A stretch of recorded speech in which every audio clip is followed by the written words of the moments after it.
Alrighty, guys. So before we jump into today's episode, I just wanted to say thank you to everyone who's reached out these past couple days. And for anybody that's unaware, our perfect little co-host, Cinnabon, passed away last Friday in my arms here in the studio. It was honestly heartbreaking to see her go. She's had a long go and a long battle with cancer. And unfortunately, she wasn't able to continue. So, again, just a huge thanks to anyone that reached out. It's been pretty hard. If you guys have, pets or family or anything like that, spend the extra couple minutes with them. And yeah, I know that I'm really grateful that I was lucky enough to be able to spend the past 6 months every day here with her. So, thank you. And yeah, we'll just jump into the episode. Hello, and welcome back to the Goat Cave podcast. Today's guest is a legend in the BMX world and commonly referred to as one of the greatest to ever do it. He is known for his incredible all-around style and his ability to make the most difficult tricks look so easy. For over 20 years, our guest has shown the world what's possible on a bike and off the bike. He has proved you can do anything if you put your mind to it. He would be one of the first members of FIT. Thanks, man. He would be one of the first members of FIT about 20 years ago when he was picked up in the year 2000. He is still there to this day, which is incredible. Odyssey, you've been with them for 18 years. I didn't even put that together. It's wild to think about, eh? Yeah. Yeah. Anyways, on top of, having countless magazine covers, your video parts have been consistently some of the greatest in the world. It's hard to deny the fact that you played a huge role in how great videos like Anthem 2, That's It, Odysseys, and Odysseys Electronical turned out. Thanks, man. I appreciate that. Yeah, no problem. However, none of the challenges he faced would compare to what he was up against on October 5th, 2008, when he would take a life-threatening crash while he was doing a trick he had mastered on jumps he was comfortable with. For the next 3 weeks, he would be in a coma, and when he woke up, he was told he would never ride again. Instead of throwing in the towel, he pushed forward and proved to all of those doctors that he could get back on the bike and was grinding handrails by the summer of 2009. Since his comeback into the spotlight, he has done so much for BMX, and he has been such a huge role model for people like myself, and I would say, most of the BMX world. And anyways, one and only Mike Aitken, I am so honored to be speaking with you today. How are you doing? Good, man. Yeah, thanks for having me on. Be good to talk a little bit with some people I haven't got out too much in the past, I don't know, 10 years. Yeah, fair enough. I'm really excited for this. Honestly, this is going to be great. Anyways, let's go way back to when you first started riding. So, how'd you get started? It was, what year was it? 1994, and my dad swapped engines for a guy, and the guy named Vivian traded my dad a JMC Andy Patterson series, like fully with a uni seat and small DK stem, and it was a full-size bike, but to me it was like a junior frame, and I started racing on that. And then the next week he asked me if I wanted to go check out what the track's like and check it out, and I remember sitting there on the bleachers with my chin in my hands, just in awe that this had existed my whole life, and I just barely found out about it. So and then from there, I somehow ended up winning every race until I turned expert. So it was kind of like meant to be. Absolutely. I feel like you're definitely one of those people that found their calling at a pretty young age, Like we had Sebastian Keep on recently, and it was really cool to hear his story about, how he was doing backflips and all these crazy tricks by the age of 11, Yeah, he's really talented. He's awesome. Yeah, it was an awesome talk with him. But anyways, you had that 16-inch Mongoose bike that you started out with. When did you get your first real BMX bike? The first real BMX bike was when I was 11. Yeah. Yeah, and I mean, yeah, the little mongoose was what I just rode around on in Randolph, Utah, in my cowboy boots. I'd ride at the bank and get a free sucker, and then I'd go to the rodeos and stuff because we lived in such a small town. Had the general store, you know, and it was just tiny, so my parents just let me roll around. Yeah, I had a really similar upbringing, right? Like I lived in a tiny town and it was kind of the same thing. Like BMX for me when I was so young was like just so cool because, you know, I could jump my bike and I could go and ride all over the town and whatnot. And it was one of those things that I think when I was that young, when I got into it, it was like the first real freedom that I felt, right? Like it was something I could go and do on my own. I didn't need anybody else with me. Yeah, that's kind of how it was with me too. And I remember when I went to the track and you know everything kind of just went from there. I raced for like 3.5 years, and then our track got plowed, and they started a new one. So that was the reason that I kind of quit because it was just our track was so awesome and smooth and different. And then they got new track directors, and everything kind of fell apart. And by that point, I was in the woods building jumps anyways with my friends. So I just decided to do that instead, you know, because I'd always have track directors and stuff yelling at me at the new track to stop stopping on the track and stop jumping. And I'm like, dude, that's what's fun. I mean, you guys suck. Yeah, it's weird how you know, racing versus like freestyle BMX can be so different, at least like with the people and the culture, right? Like I always Yeah, find racing is very organized and the way that they do things is to the book. And when it comes to freestyle, it's the complete opposite, right? Like the yeah, less is more when it comes to rules, obviously. right. I mean, back when I started racing, it was a lot different at our track. It was called Twin Peaks, Twin Peaks Supercross or Motocross, and it was just right by my house. Now my son actually goes to the school that's kitty corner from the track. But um, back then it was a bunch of like pickups backed up to the track and barbecuing and kind of kids yelling at their parents yelling at their kids like pedal, pedal, pedal. Like so it was really a lot different. I mean, and you were lucky if you had a jersey or leathers or even had a bike. And now when I got there, kids have everything and they're fully decked out, and I'm like, holy shit, man. And I guess they just started from what people say, and I'm like, oh, times have changed, which is good because I guess it's more affordable. I don't know, but I kind of miss the old tailgate crowd, tailgating crowd. Yeah, I feel like that's kind of the way it should be, right? Like how often do you go to a skate park on a Sunday and there's like, or you know, even trail building, you know, there's dudes in the woods drinking a beer, sometimes barbecuing. Yeah, that's what I like about trails is it's like camping, and you can just do what you want, you know. Yeah, it is definitely it's really cool. You know, trails are one of those things that whenever I get the chance, I always try and go and ride a new set of trails.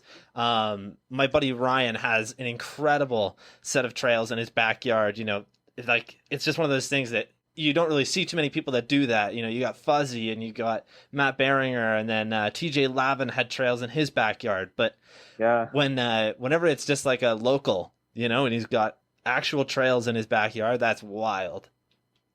yeah, it's which there's more and more now, but back in the day, I remember you had to build trails if you wanted to ride anything, and the racetrack would have once a week they'd have practice, and there was no skate parks around me, and there wasn't any cement yet, so it's like if you wanted something to ride, you know, other than once a week, you had to go into the woods and do it yourself. But Yeah, exactly. So it's no secret that you're from Salt Lake City and you know, you've been a Utah resident for, you know, your whole life, correct? yeah, yeah, correct. Yeah, so there's been some amazing talent to come out of Utah, and I think everybody kind of knows that, right? Like even here, you know, a lot of the people talk about just the way that the like it seems like the BMX lifestyle is in Utah. You know, you guys have incredible riders, so many pros, all from kind of the same area. You know, you've got yourself, Matt Beringer, TJ Lavin, Fuzzy Hall, Elf, and then also Tate Raskelly. And I Yeah. think Mike Mastroni is living in Utah now. I don't know if he's from Utah. Yeah, he lives at Tate's house. I don't think he's from here. And TJ is from Vegas. Okay, yeah, that makes more So, I sense. mean, it's close. It's only 6 hours.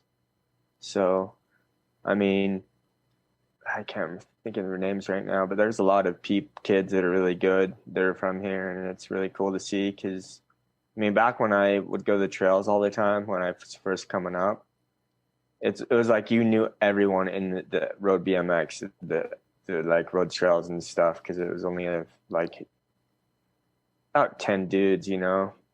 So it's cool to see how much it's expanded and how popular it is now. Yeah, it's crazy to think about how big BMX has gotten since, you know, the early days when you would have started riding. And it's crazy just to think about like how much of an impact you made. Just, you know, a small kid from Utah who got into like racing and has continued on from there, you know? It is crazy. I mean, I never planned for any of it to happen. I was just having fun on a bike. And I mean, I remember when I was 15 and Bully Bikes called me, and I think TJ Lavin and Fuzzy hooked that up. And they called me and asked me if I wanted to ride for them. And I was like, well, I'm doing it anyways, you know, of course. And they paid for my travel. And that was my first gig, was just traveling. And I did that for a year, you know. Yeah, and then you ended up leaving Bully for Mosh Bikes, correct? Yeah, yeah. Yeah, so how was your time with Mosh Bikes? I know that they had the square down tubes, which was kind of Yeah. a funny thing, right? I know that, Yeah, the DJ. yeah. Yeah, it was good. My time with Mosh was short, but it was really, really good. My good friend Keith Penner, um, we drove from the Interbike, which was in Vegas at the time, uh to Corona, California. And then we went to like the Giant and went to all these places, and he kind of got me a little set up with a bunch of sponsors, you know, like Extreme Board Shop. Like I got stuff from them, and it was in Corona. And uh, yeah, he helped me get parts and stuff for my bike because at the time I didn't have any way to get parts, and all my parts would get pretty clapped out. But yeah, it was a good time, man. I rode with idols, you know, like Jerry Bagley and Ardeline, and I mean, it was really cool. And he's like a brother to me now. Like I love the dude. And the only I remember building a bike, and it was just looking at my bike. I just want to pick it up and throw it because you know how you build a bike and you're all stoked on it. Yeah. I'd build it and be like, "Fuck, it's so ugly." Yeah, I've But they're definitely. heavy too. But it was, I mean, it was definitely more good than bad. That's awesome though. It's I feel like back then, you know, the sponsors were kind of very few. And even nowadays, right? Like you look at Yeah, how many companies are really out there and you know, there's definitely a lot more than there was 20 years ago. However, it's just one of those things that like you would think there'd be more, you know, but I guess yeah, BMX is still pretty small. right. I think that there's more rider owned now, and then there's still also some of the big corporations, but it's still fairly small little family, you know. Yeah, exactly. It's really interesting, right? Because in order to start a skateboard company, it's not that expensive. Like you could do a small run of boards, right? You could set up a small run with 20, 30 boards for under 3 grand easily. Like, you know, Wow. so easily. When it comes to bikes, though, it's like you want to get 10 frames made, that's going to cost you an arm and a leg. Like, you got to find a supplier, you got to find all this stuff. Whereas boards, you could screen print them in your house and just buy blanks, and that's your new company, you know? You can't really Yeah, do that with BMX. no, it's crazy. It's a little more friendly now that people would just get stuff made because Taiwan's kind of not as bad as it used to be.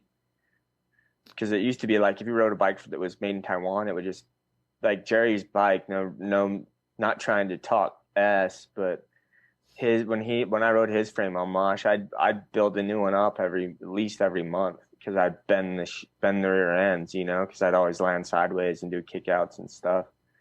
So I'd have to build one up all the time because the metal is just so soft. But they've kind of figured it out more now to where they're a little bit stronger, I believe. And it opens a window for more bike companies to get stuff made over there.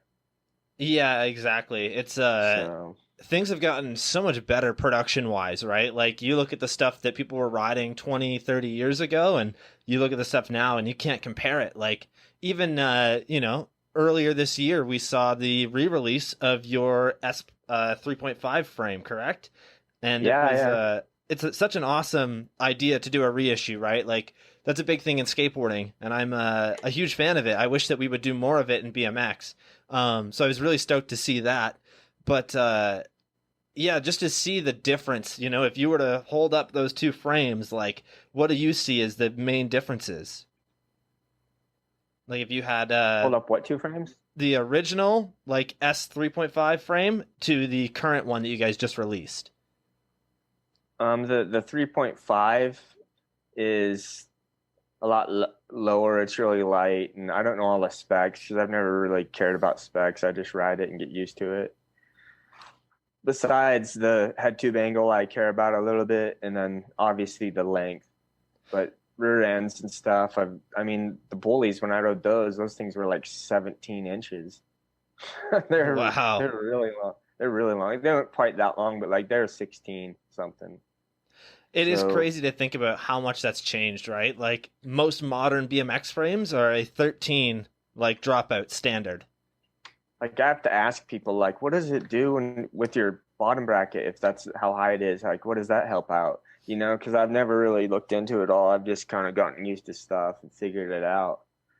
But I mean, as far as the the S3.5 to like the Moto mic, the Moto mic was kind of more classic, kind of bigger triangle, you know, and still a lot steeper head tube, and I don't know, just classic look. And the 3.5 was um, kind of more long and low and really light, and the removable brake mounts on both of them. So yeah, but the crazy thing about the 3.5 is it's the bike that I was riding when I crashed, and then after everything was kind of all said and done, and I was getting back to it, it was the bike that I came back alive on too, man. So pretty. I don't know if that's fate or what it is, but it's pretty cool. Yeah, it's wild to think about kind of what you went through with the crash and whatnot. And I can only imagine that, you know, going back to that bike must have been a little haunting. I don't know. I just kind of have a weird superstition about that kind of stuff, I guess. Yeah, But, yeah. um, I mean, it would have been, I think, but I had enough time that I could think about everything. And honestly, like I would think about things, like overthink everything, like throughout from the time of crash 2008 until let's say 2018 even. Like I was going through a lot, like mentally and emotionally, and that was the hardest part of the brain injury was that stuff. You know, the physical part I took on pretty fast and steady, but the emotional and the mental was like the hardest part, and it's what has taken me so long to kind of figure out, you know. yeah, definitely. I feel like, you know, there's so much that goes into that. Like, you know, your crash was really heavy, you know? Before we jump into that, I would really love to talk about it. However, Yeah, I really wanted to ask about whose idea it was to bring back the, you know, the new frame with the reissue. the 3.5. Yeah. We auctioned off the exact bike. We auctioned that off at I think Posh or online or something somewhere. But so we wanted to have another bike come after that with the 3.5. And Muller had some down tubes left over from the first run, so that's kind of what initially started it, you know. So we could get the rest of those sold and figure it out. And um, it was just I talked to him about wanting to do another frame, you know, and it's kind of a good good way to make it happen. Yeah, absolutely. I think it's a great way to, kind of throw back to those days. Yeah, it's such a great design. I love it. It looks awesome, man. Yeah, Um, thanks. I love it too. so while we're on the topic of great designs and whatnot, I think, we have to talk about the wolf seat that you did through Odyssey. It is so Yeah. iconic, like I remember growing up and seeing that seat, and I always wanted one, and I sadly never had the chance to get one, but I am going to keep my eyes out and find one. Nice. I think they're gonna reissue it. I was told, but things kind of take longer than I'd like to nowadays. But there's just so many things going on. But yeah, the wolf seat. Actually, Low Tech did a wolf shirt, first, and then that's kind of what started it. My buddies, uh, we used to be called the wolves, and like we all had different nicknames, and they're like, your name's Night Wolf because you're always up all late and don't go to sleep and stuff. So that's kind of what started that. And then we just kind of went further with it with Low Tech, and then with Odyssey, and yeah, it was really really cool. it's worked out really well. You guys have branded it really well. I really like it. But yeah, we Thanks. had the Nightwolf seat, and we also had the classic diamond seat that Yeah. you can still get to this day. Both are just such like iconic designs, and they're awesome. Um, Thank you. how involved were you with the process of making these? Really involved, like fully. I always wanted when I go to Harmon's grocery store back in the day, I'd always want the diamond seat that was like the old school one. But all the guts and stuff underneath it made that seat weigh like, geez, it must have been like close to 15 pounds, 10 or 15 pounds. And so that was like the first thing that I went after when I because they'd always want me to do a grip, and I'm like, I don't really have any good ideas, but I want to do a seat. I know I got a good idea for that. So we just went with that and told them my input, and that's kind of how it happened. Yeah, it turned out really well. I really like it. It's such a great design. Yeah, thanks. Yeah, Bauer nailed it with that one. Him and Nuno kind of handled that part of it, and I mean, as far as the material not being terrible and stuff, they kind of worked that stuff out. And um, I'm trying to come out with on my bike right now. I have a slim one that's slimmed down and it has rails, so it's like it looks like a classic like racing seat. So I'm trying to reissue that, but we'll see how far that gets, and it'd be really cool. Yeah, the railed seats are like kind of making a comeback. Trey Jones had one come out this year with either Shadow or Sabrosa.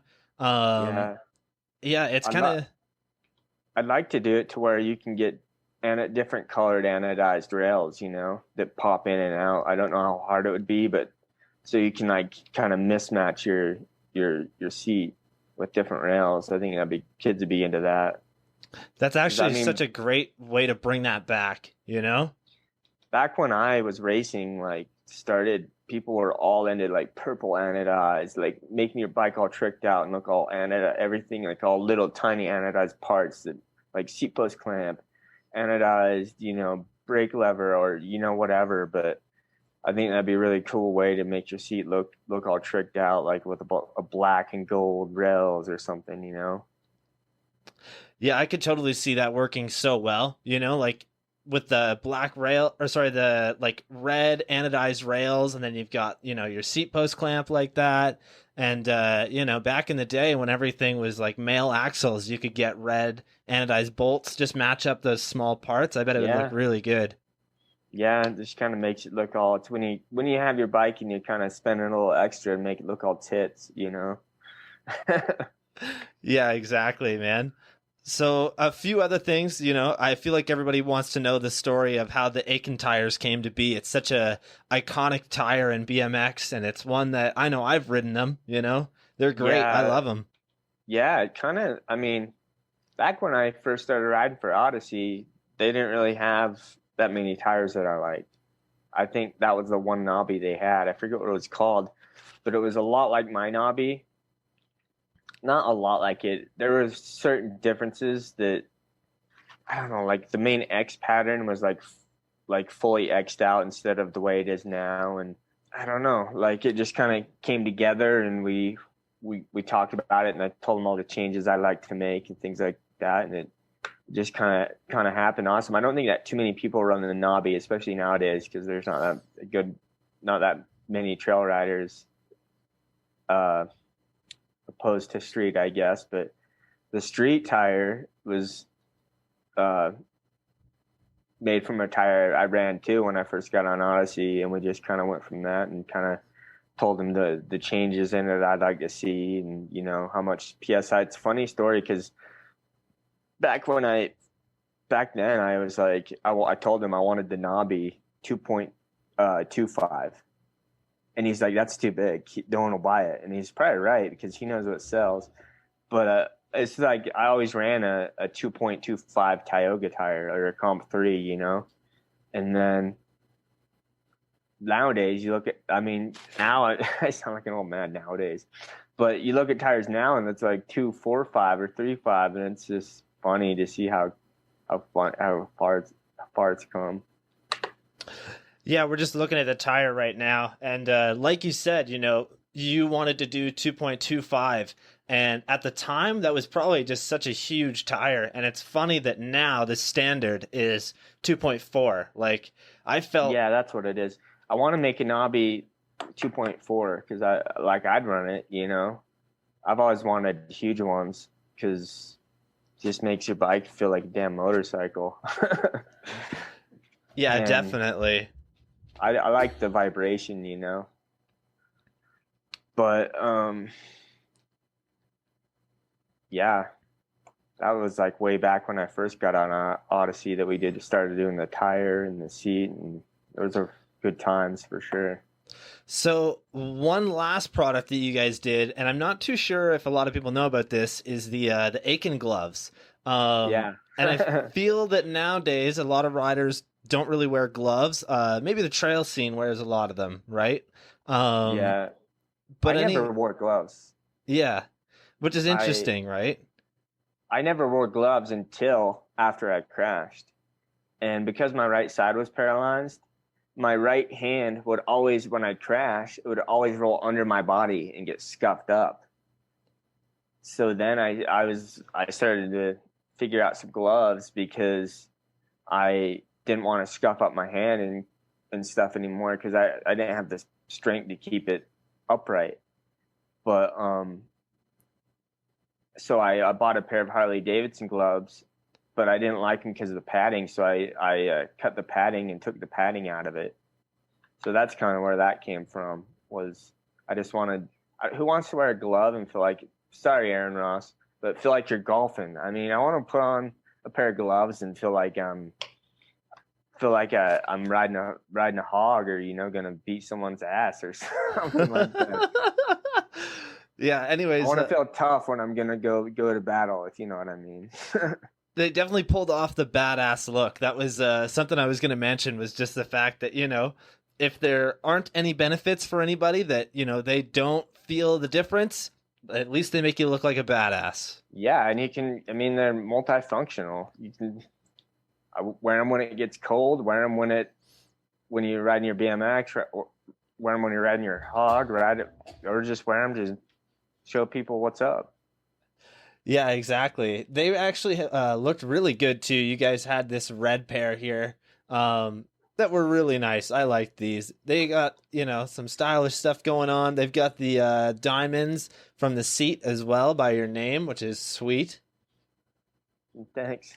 Yeah, just honestly, such a interesting product. I always really like when companies kind of go out there a little bit and do stuff that might not completely be like BMX parts or anything like that, but still related to BMX, obviously.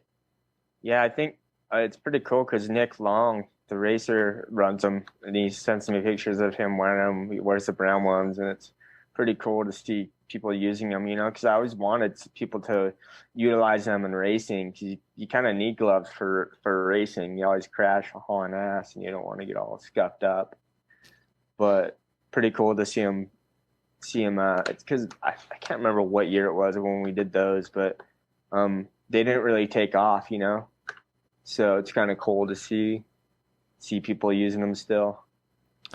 Yeah, I think you can still buy them at the Odyssey website. So, if any listeners that are there, if you want a piece of BMX history, buy those gloves because I know I'm going to. So, Yeah, the packaging's pretty cool too, and they did a good job with that. So hell yeah, I'm a huge fan of when companies do something cool with the packaging. One of the things that I don't think people ever really get to see is like frame boxes. I guess nowadays a lot of kids probably do because they buy a lot of their stuff online, right? But yeah, I remember working at the bike shop and just like seeing, all these boxes of like frames and whatnot come in, and they always had such unique like designs and whatnot. Like I know Shadow and Sabrosa is really good with that. And Fit and S&M are obviously really good with it as well. Odyssey, yeah, all those companies have really good packaging. yeah, it's definitely part of it. So you want to give people the full package, you know? Yeah, exactly. Anyways, moving on from that, I'm a huge fan of Road Fools. Anything to do with props or anything to do with Chris Rye, Stu Johnson, any of those guys, I'm a huge fan of it. For Um, sure, but for sure. anyways, we actually kind of seen our first couple things of you on Road Fools back when you were pretty young. And Oh, really? yeah, it was Road Fools 2. You were riding Fuzzy's Yep. backyard. How Yeah. old were you in those clips? Those clips, I was 13, and it was everything I could do to make it through. Because I mean, Fuzz's back, the Roy boys, like that house, those jumps were really hard to get through. Like you had to pump and actually like work your ass off and pedal, and they were really fun though. But like you had to be on it, you know. So me being that little, and kind of just learning things, it was really hard for me to get through stuff. And uh, yeah, I remember everyone coming to town and just being hyped that, you know, because I mean, props like back in the day, you'd watch props to see what was going on in the scene, and it would take like months for you to even, you know, get one. But me, my friend Courtney Green, and Tim Thompson would all go to my buddy Tim's house and sit in the basement and watch the new props and see all the new contests and what everyone was doing. And I just remember it being such a pivotal part of me growing up and riding and just seeing what was possible. I mean, and then when those guys came, I was just like starstruck, you know. So it was definitely a cool time. Yeah, definitely, man. I think how could you not be starstruck with a lineup like that? There was so many incredible riders that have done Yeah, so much for BMX, and that's kind of yeah, all when the yep. all the dudes I'd seen in all the videos and getting to see them personally and being like, wow, they're real, you know. So it was cool. Yeah, and I feel like especially back then when like you mentioned, the only way that you'd get your BMX news is like through props, or magazines and whatnot. And when back then it's not like you could just hop on Instagram and send them a DM like I did to set this up. I think that having the internet has like a lot of goods and bads to it, right? Like when it comes to all of our traditional media, well, we don't have any anymore, right? It's all done Yeah, through there's online. definitely pros and cons. Everyone wants stuff at their fingertips now, and you know, which is a good thing, but it can also, I mean, it's also, I miss some of the old times too with everything. Just, you know, the world's constantly evolving, so you got to kind of be quick or be dead, I guess.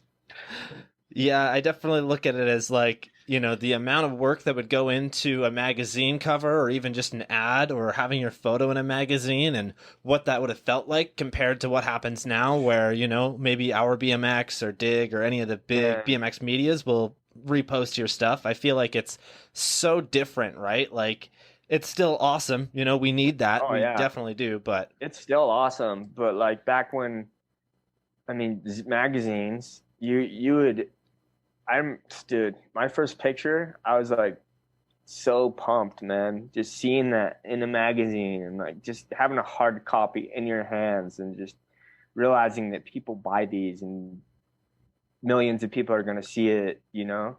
I probably didn't at the time because I was young, but just holding a hard copy of a picture of yourself that's published is just so badass, you know? Like it's cool. Yeah, definitely. It's it's not comparable to kind of what I've done, but I've done full length DVDs and whatnot, and when I get the packages and like everything of my DVDs, it just blows me away, and it's kind of funny because I end up having to do all the work, right? Like I made these DVDs, I paid for them, I filmed and edited everything.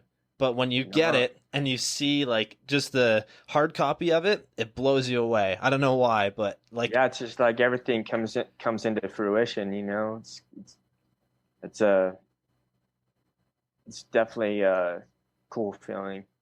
yeah, I don't get the same satisfaction when I post a web edit, It's not the same to like filming a DVD part or, having like a physical copy of something. Yeah, it's a lot different, but it's still pretty cool. Yeah. I like that people are putting a lot more effort. Not more effort, I guess I shouldn't say that, but it seems like there's a little more planning and video parts these going into a lot of the web edits and stuff. So, it's pretty cool. But I just saw Tate Ross Kelly's GT thing he did at the grocery store, and that's pretty awesome. We had Tate on the show over the summer, and one of my favorite things about him is just how creative he is, and not even like on the bike, like off the bike. He comes up with all these amazing ideas, and we've seen so many great GT things with him. And honestly, I think the move to GT from Volume was such a great move for him, and especially with the way that GT has been, right? Like you've got legendary Brian Shakinski kind of running everything over there at the moment, like. Just such an unreal pro, and I don't know, just to see like Tate's visions come to life is so rad. Yeah, it's cool. He's a good dude. It's definitely fun to be around and watch. Yeah, I believe it. His tricks are so different from what the normal person will do, right? Like some of the stuff that he does, it's not really that you're going to get hurt 1,000 times, but it's going to take you 1,000 tries. Yeah, going street riding with him sometimes gets hard because you're there for. I mean, not he doesn't take some of it's just like impossible to do that quick, so you got to be patient. Yeah, and he definitely is. Yeah. Yeah, moving on to some other Utah riders. So you actually rented a room in Matt Beringer's house when he first got it years ago. And this was kind of the original BMX house back then, So yeah, that was the first place that I moved. Yeah, away from home. What was it like to move from, your home with your parents into a BMX house full of madness and ramps everywhere? I imagine that it would have been the best thing ever at that age, right? Yeah, it was really cool. It was before he had any of that stuff, though. He didn't even have a mini ramp yet. It was kind of an empty lot. Yeah, so fair enough. But it was still cool. I mean, me and Matt, we grew up knowing each other. Not grew up, but we knew each other from when I was 11 until we obviously would travel together. My parents would let me go with him and my friend Panny Boy to Reno, Nevada, and we'd go to Vegas all the time and Cali a couple of times, and just all three of us in his little S10, and would just ride different spots and have a good time. But yeah, living there was really cool. Yeah, I can only imagine, right? Like, it would be really cool to have lived there the last couple of years that it was around, I think, just because everything's kind of already developed, right? Everything was there. You'd have so much to ride all the time. But on top of that, Matt is just the nicest dude ever, Like, yeah, Matt's cool, man. He's always kind of watched out for me and been a good friend. But yeah, his house now too is pretty damn bad, pretty awesome. Yeah, his new place is wild. We had him on the show last week actually, and you know, the show started out with him giving us a tour of his backyard at the moment. And it's so cool just to see the kind of stuff that he would put in, you know, like those water slides are incredible. Yeah, he's another real creative dude. Yeah, So I mean, it comes out in every pore of his being. So absolutely. So let's move on to some video parts. You know, you've had incredible video parts consistently, like since your thanks, first man. video parts that you've put out till now. They're awesome, you know?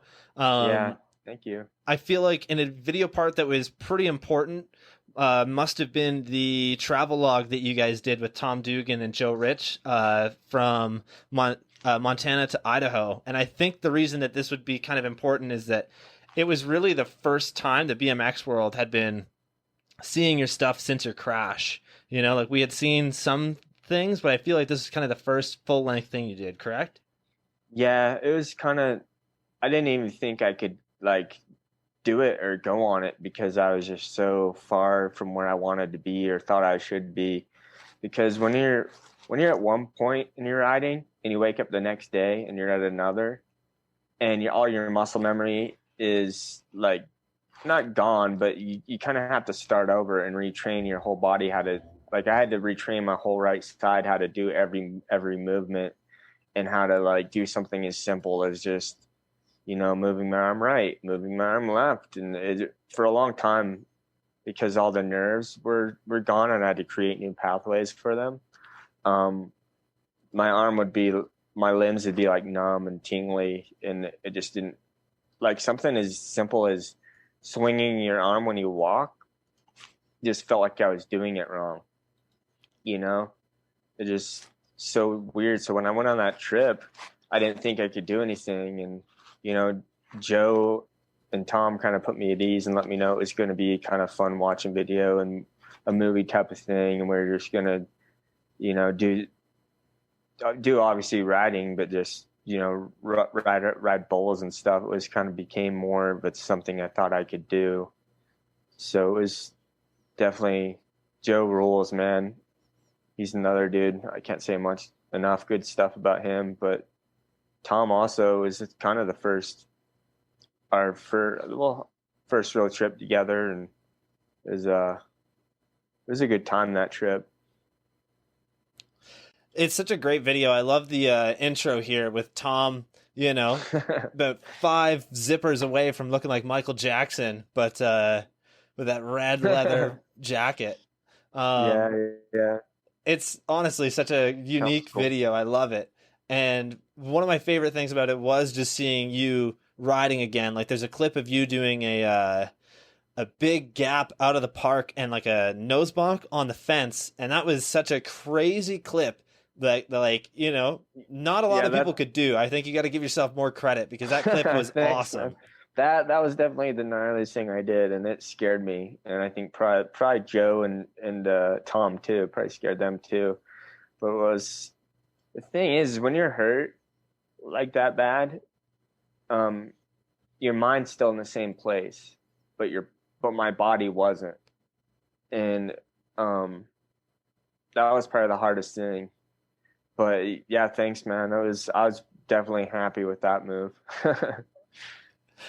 We're just watching this part here where you kind of look over at him and then you like thumb and then finger. It's so good. I love it. Yeah, I have to let my personality come through. Otherwise, it's not even working. I love it. It's so great. But we got you doing a foot plant here. I'm going to pull up that clip in a second because I definitely got to show that. But let me just find it here. Yeah, some incredible riding by both you and Tom, you know?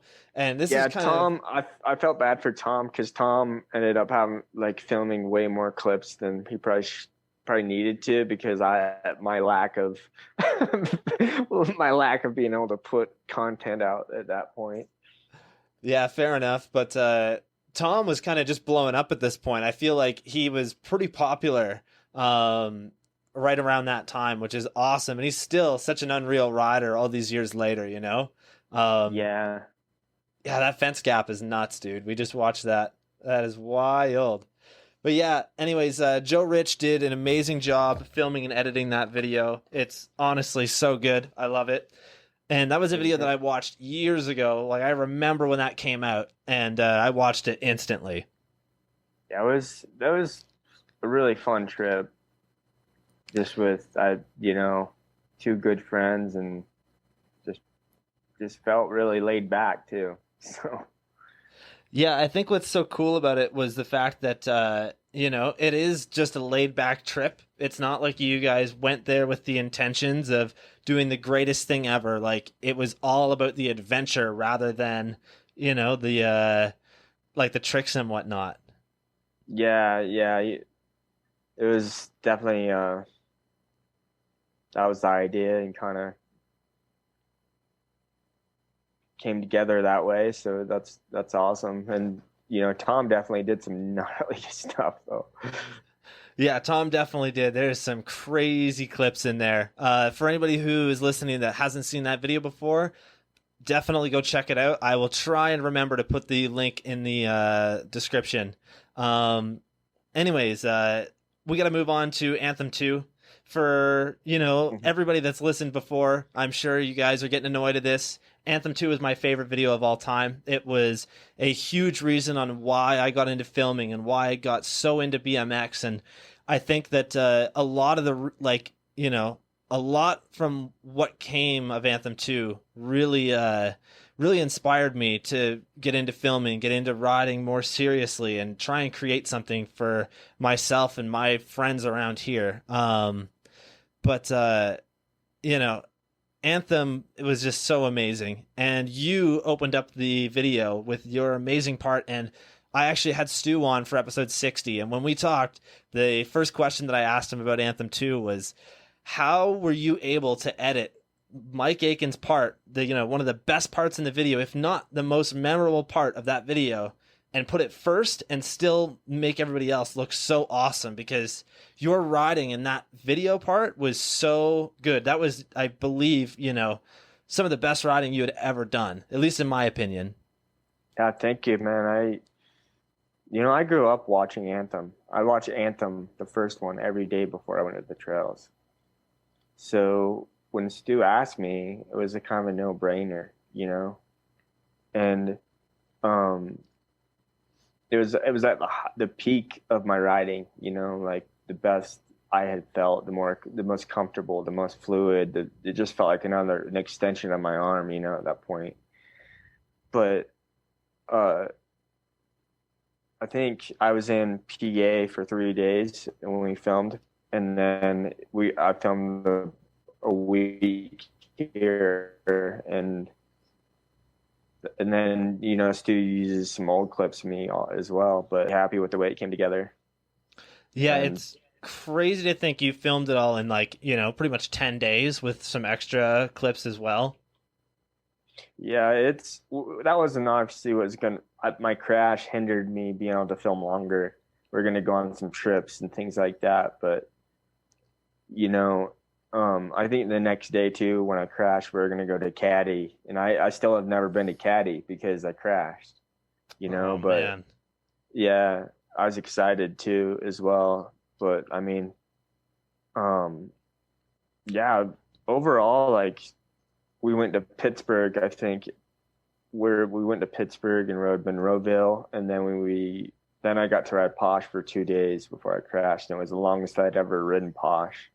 Because every time before that, I'd end up only at Posh for a day, and I'd get stuck on a line because I was having the time of my life. Because if you've ever been there, it's like Disneyland for BMX, man. It's the best place on earth, and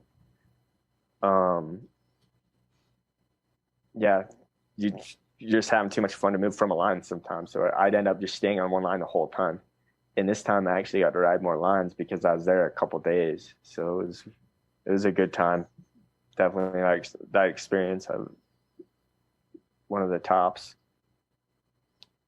Yeah, it was really unfortunate that you didn't get to film for much longer. With Anthem 2, it's beloved by so many people, and it's crazy to think about how, you had only got a few days and you had filmed literally one of the best video sections ever. Like, and that's not just me, you know, trying to be nice. It's my honest belief that that is one of the best video parts that's ever been released. But anyways, you know, Thank you, man. That's a heavy compliment. Yeah, it's definitely my favorite. Like, I like every part I've had because they're different times in my life, and they kind of show the progression. But like, you don't realize how. Like, at that point, I rode the Dew Tour here in Salt Lake 2 weeks before I went out to PA. And at that point, you know, I was really hard on myself, and I would always think I sucked, and I was washed up and stuff, because there's always so many new riders coming into the game and just rolling, you know. So I think it was maybe a little bit that I was scared that I was, but you know, you don't realize, or I didn't realize how good I was until I couldn't do any of it anymore, you know. So to have all those parts to show me again, and like the thing, I can still feel doing all that stuff in my head. Like, I still know how, you know. And who's to say that I won't be able to do some of it again? But some of it I don't know if I want to do again, because I don't want to risk my family going through that again, you know. But kind of lost track of what we were saying. Sorry. No, that's okay. So what I wanted to kind of touch on was, you know, everybody had put so much into that video, and when it finally came day to release it, you know, what was it like for you watching it for the first time? Was it kind of bittersweet? You know, you put in a lot of effort. You did a really good job with your video part, and with Stu filming and editing, you know, he's amazing. He's so good at what he does, Yeah. and he really can convey like a story with people just riding BMX bikes, which is wild. But yeah, was it kind of bittersweet because you couldn't really ride like that anymore? And it's gotta be frustrating. It's taken a long time to get over that part of it, because I missed, you know, Tony Cardona told me this thing that the day that I crashed, actually. He's like, hey, Mike, you ever think like having friends in BMX is probably what it was like having friends in the war? Like, everyone's from different places and they see each other, you know, for a long time, and then you get hurt and then you're gone, you know? And that, like, I remember having that conversation with him the day that I crashed. Sorry, what was the question again? That's okay. So the question was, it must have been frustrating for you to have to deal with, you know, watching your video part and seeing how good you once were, and the ability to not really do some of those tricks anymore, right? And especially when that came out, because you had not really been doing too much riding at that point. I believe it was still pretty fresh, coming off your accident. Yeah, it was. At that point, I probably was a little bit upset that I couldn't ride like that anymore, you know, because I would get embarrassed riding at spots, because I think that people wanted to see me ride again, you know, like how I could, and I just couldn't do that anymore. So, I mean, I was down to basic stuff, like just basic, and it was hard on me because I've always been my heaviest competition, you know. I've never competed against other people. It's always been against myself. So in that sense, as my own worst enemy. But I remember, like, where was that video released at? Anyway, I remember going to the premiere and just seeing it and just being stoked that my part came out that good. And, you know, I loved the music, and it was just really, really iconic. And couldn't be happier with it. Yeah, it is such a great video part, you know. I would love to talk about some of these clips. So if you can give us some backstory behind some of these clips, that would be awesome. Yeah, no problem. So the first one that I want to talk about is the 271-foot table to look back that you did at Posh on the hip. That trick is just so clean, and the way that you were able to kind of snap the bike, it just looks insane, you know? Thank you, man. I still, like, I love that trick. I mean, if you want to call it that, the movement. But I just had learned, like, I did that at the detour as well, that was in Salt Lake, but I had just learned that, like, that week. So when I went to Posh, it was still fresh to doing them. And it just um, was a trick that I remember just kind of getting the feel of it, just doing it in my garage to kind of get my body used to moving to that way. And it's just um, such a fun trick, and it's cool to actually see some people doing them now, because at first actually I wanted to do a 1-footed dark side to berm slider to look back, but I couldn't get it to work out as well, you know. So I mean, that trick is definitely one of my tops. Yeah, it was definitely one of my favorites to watch, you know. And a couple of minutes after that, we seen you 180 this huge box jump, which blows my mind, especially because, you know, when I think of the list of people that have done 180s over box jumps, it's not very many. And just the way you were able to pull that off is so clean. What was going through your head when you did that? Did you have that kind of in mind? Was it something you had to work for, or did it kind of come pretty easily? At that point, I had been doing 180s for a long time, and when I first was learning how to 180 box jumps, or I wanted to, I would just get hauled ass in a parking lot and 180 as fast as I could and see if I could 180 how many spaces. And I mean, that's what started me wearing the skinny jeans, was I would be hauling ass and my pants would get caught in my sprocket and I get hucked onto my back. So I started slimming them down because my wife worked at a high end denim place at the time, and she could get me like the jeans for, I mean, like $7, or, you know, and people would be like, "You're riding those?" I'd be like, yeah, they're, you know, $7."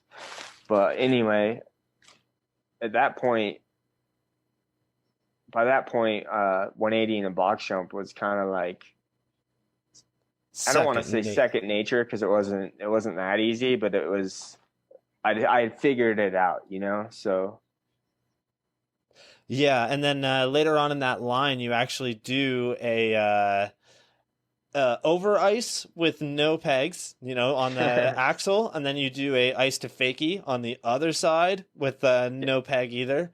And any pegless trick, man, is just always blown me away. Like, you know, I know that he's a big listener of the show. Chris Silva has always been a huge influence to me for pegless stuff, just because he is so good at it. And I mean, obviously, he's had to take some inspiration from what you were doing back then. But who was really doing the first pegless stuff? Was it you, or was there other people before you? I don't know. It could have been other people before me. You know, I know Eddie Cleveland always didn't. He never rode pegs, and he did some stuff. But I just got bored of pegs, you know, and I liked the way bikes felt without pegs. So I just wanted to kind of challenge myself and see what I could do, and the way I would think differently, if that is different thinking, to still do an ice pick without a peg. It's, you know, you tell me. But yeah, I just wanted to challenge myself and had fun doing it. Those clips, I think, were the old clips from Fuzz's backyard. Wow, eh? Here, I'm just gonna play it for everybody right now. Let's see here. Yeah, that over ice is like locked in so well. Yeah, it was wood also, Yeah. so it dug in extra good. I'll be honest, I don't know why I didn't realize that this was Fuzzy's backyard until just now. That's awesome. Yeah, I don't know why. It's just, it looks so good, you know. It's such a great like little backyard section. I thought it was a full-on like community park for the longest time. It was his own private little wood portion of his trails, you know. That's so sweet. Yeah, I've been going to a lot of private ramps recently and just checking them out. I'm doing an article on private ramps, and it blows me away some of the stuff that people come up with, you know, and that's definitely one of those unique setups. Yeah, it was fun. Hell yeah. So moving on from that, so obviously, we have to talk about the 360 can tire grab. This is one of the most unique, stylish tricks in BMX. And I'm going to be honest, I think that you played a huge role in that, considering that the list of people that have done them is so incredibly small. Um, Dennis Anderson recently put out a new video part, and he kind of pays tribute to you with one of those. He does Oh it, wow, that's yeah, awesome. he does it over this big like ditch gap, and I love Dennis and his riding is incredible, but it was nothing like the way that you were doing them, and you had it on lock where you could do that trick anywhere. Yeah, it was I mean a fun trick, man, and it's I miss doing it. But anyway, I had just learned that as well, and I mean the 1-footed table to look back I learned before that one, and that's the trick that I learned right before the do tour. Yeah. And then it just came together so good because I don't in an old FBM video there's a guy who does like just a can tire grab, but it was just so badass because at the time you saw it back then, it was just like, holy shit, he took his hand off and did a can and tire grab. So I just would always try and think outside the box and just quality over quantity. That's always been a huge thing with me to do the tricks that I can do the best I can do them. But and I'm such a perfectionist, I'd nitpick the hell out of myself when I saw clips of it or anything, But that move was the one I crashed on. I didn't get my hand back in time, but it's still one of the best tricks. I love that I'm seeing people like doing them here and there because it's such a cool looking move, I think. Yeah, like I was saying, no offense to Dennis because he's an incredible rider, but his just looked so forced where yours, it honestly just looked so easy. You made it look like anybody could do it when, nobody can do that trick. That is like something that if you have done it, you're on a very small list of people. Yeah, I haven't seen Dennis's, but I know Ken Peraza does a good one. And then he doesn't do it the same though. He does it inwards, but it's still cool looking, I think. And I can't remember the name of the kid, but there's some kid that did a topside one as well. But it's definitely a fun trick, and it's cool to see people doing them. Yeah, I will send you the footage of Dennis doing it after the show. Cool. Yeah, it still looks awesome, but his just looks so forced where yours were, like I said, so like that's stylish. Okay if it does look forced because everything Dennis does looks so easy and it's so ridiculously hard looking. Or when I think about it, it sounds so hard to do. He's an amazing rider. Yeah, he's a really cool dude too. Yeah, he's incredible, man. Definitely, top 1% of BMX, like one of the greatest riders ever. Yeah, definitely. Yeah. He can definitely do anything he wants on a bike and probably as a human. Very true. Now, of course, I think a lot of people would get mad if we didn't talk about your ender for Anthem 2, and it's just such a wild clip, and it really brings home the whole idea behind Anthem and Anthem 2, which is the simplicity of BMX, right? Like, there is just so much that went into the fact that you're not doing flips. Like, I think in the whole video, there's one flip in all of Anthem 2, which is wild to think about. But, yeah, your clip was this huge fence hop that you did. And I got to know, man, what was that? Something that you had kind of prepared for? Or was that in PA and you just kind of... No, that's in Salt Lake. Oh, wow. Showed me that. Elf showed me it because I was wanting, obviously they're searching for things to film. And, I was like, what about this? And, I'd honestly wanted to do that just out riding one day. And I decided, I think that day it didn't work out or whatever. But, yeah, the day that we filmed it, a cop actually stopped and watched that rode BMX.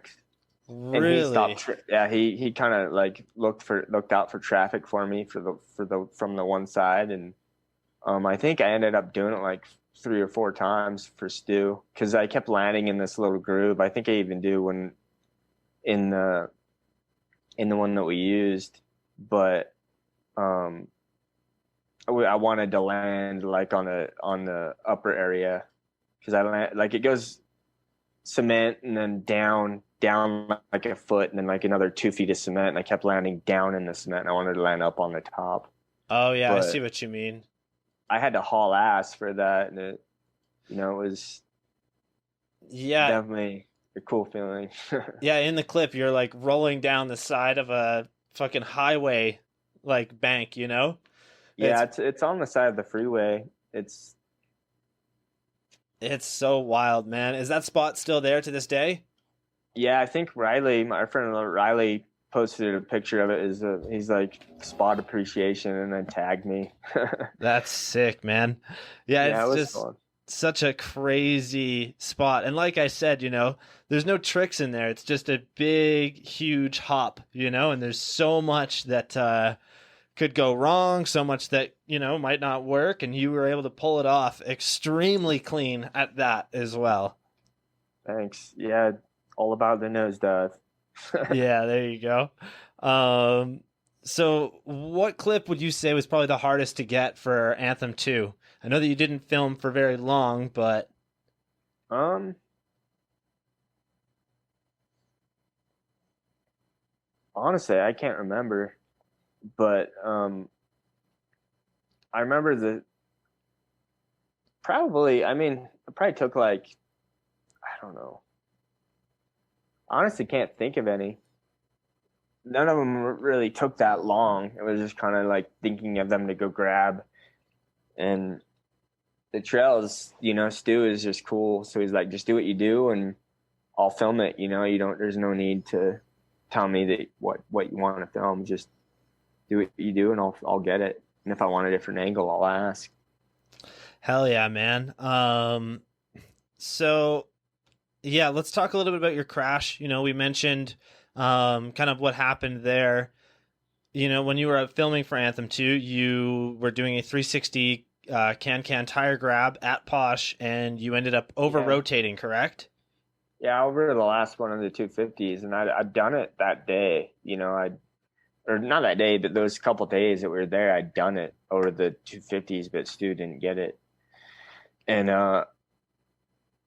Chase Hawk was like, "Yo, Mikey, you want to get something to eat?" And I was like, "Yeah, man, just let me get this for Stu really quick." So I go and I do the 360 can tire grab, and about 180, I swipe after my grip twice, and I caught it last second, but that caused me to be leaned forward and to the right. So when I hit the ground, it was just like, Oh, fuck. and I mean, Keith Mulligan found me laying up. He was the first one to me and found me laying upside down by the landing, just obviously not moving and stuff. And all those guys acted quickly and got me out of there quicker than a paramedic could have. They used a table top from the trails and a tarp to help keep me steady and hurried me out of the trails and threw me in the back of Stu's van and took me to St.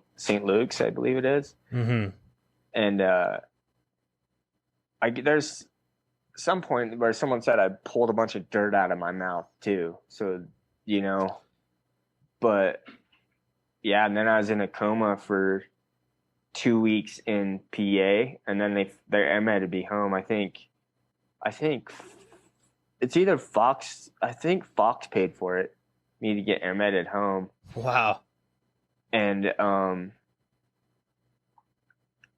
I was still in a coma here at the hospital. That's actually like a minute from my house. It was only a year old when I went there, but I got air to there, and I was still in a coma for a week here. So a total of 3 weeks, and then I woke up and everything was different. I couldn't walk. My voice was really quiet because my trach. I was like, "What happened?" I think these are the first things I said. "What happened? Where am I?" He said, "What happened? Where am I? I'm sorry." Because my whole family was surrounding me, and I don't remember. Like, I didn't remember the first week of being awake.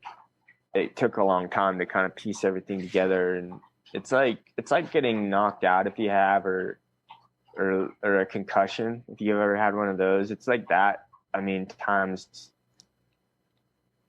I want to say like a million, because it's just everything is so much slower, like in your movements, in your brain, I had a thumbprint size of a bruise on my brain on the left side frontal lobe. Wow. Yeah. So that controls my speech, my inhibitions, and my right side. So been a lot of figuring things out and that type of stuff. Yeah, it's crazy to think about everything you kind of went through, I've definitely had my fair share of head injuries and knockouts, and I've been to the dentist way too many times. That guy loves me. But yeah, it was really unfortunate. Obviously, it took the BMX world by storm, and just I think everybody kind of felt for you and your family, and it's incredible to hear that Fox really helped out there, like it must have been so weird though, just waking up and you're not even in Pennsylvania, you're all the way back in Utah. Yeah, the thing is I didn't even like put two and two together. I was that far gone. Yeah. That I didn't even really put two and two together. But